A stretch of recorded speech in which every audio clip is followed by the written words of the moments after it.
So the actual like start of as a group was actually like 6 years ago. We like met in high school. We were just kind of like goofing off. We were all in like different bands at the time. Just kind of wanted to get like kind of make something of our own. It was like nothing serious, although we wanted it to be serious. But it wasn't until about like 2 years ago where we were just like, hey, like we should get things going. We should actually make something of this. You know, everyone kind of got serious. It was after like we actually recorded our single at LMBisa Studios. And after that, we moved in together. We just like ended up just like getting really serious. We started putting all the money into like looking more professional, getting like an image going and all that kind of stuff. And then after that, we just started writing our album, and we've been dedicating like the past like year and a half to doing that. So.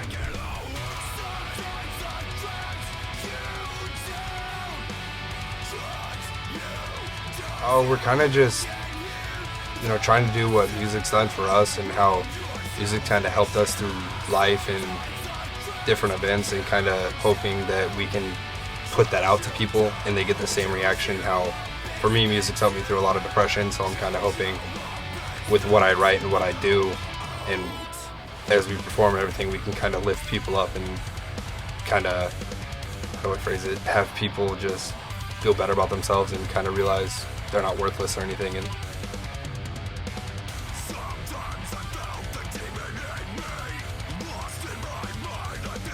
recording with Cory Brunnemann has been very interesting for us because he pushes us out of our comfort zones and makes us do our best. We can't half-ass anything. If something sounds off, we fix it, and he makes sure of it. He's an awesome producer, and I'm glad to be working with him.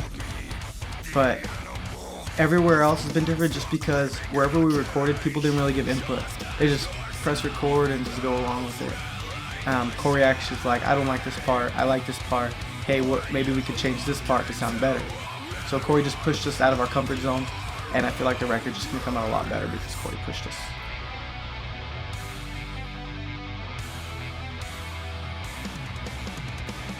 my writing style for this changed a lot because of one instance where me and my drummer Gio were sitting outside of, I think it was Pub Rock last year, and we were both going through some stuff, and I was just like, dude, screw it, you know, let's just leave a piece of ourselves on the stage. Because every single time we play from now on, instead of dealing with, when we hit that stage, everything else goes in the back burner. We throw everything, every emotion we're feeling, we need to throw on that stage. And that kind of bled into my writing style. And I started writing about stuff I don't like to talk about or admit to, a lot of emotions, a lot of depression, a lot of problems I see just in the world, and just a lot of things that affect me. And that kind of like is what all that turned into this album. Cory's great. He has a lot of really good ideas, really neat stuff. He's had me kind of try and add. He's had me change a few things around, like had a lot of ideas that I was kind of like, whoa.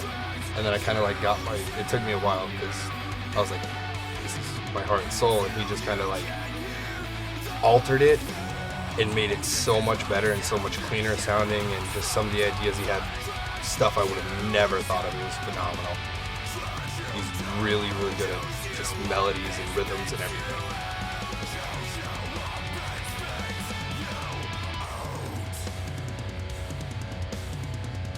One of the stranger parts about this recording session was that on the third day of them being here, we had one of the biggest hailstorms that in my life I've ever seen.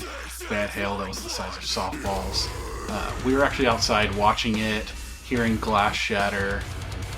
When it all stopped, we saw that the van that the band brought had a cracked windshield. Yeah, we eventually found out that it had totaled my car, and the wind and storm had knocked a big section of the tree down, and it hit my house. And we actually, the guys helped me tear that section of the tree off the house and came crashing to the ground. So it was a rough start, non-recording wise. I don't think the guys even knew, could have fathomed this awesome hailstorm that happened.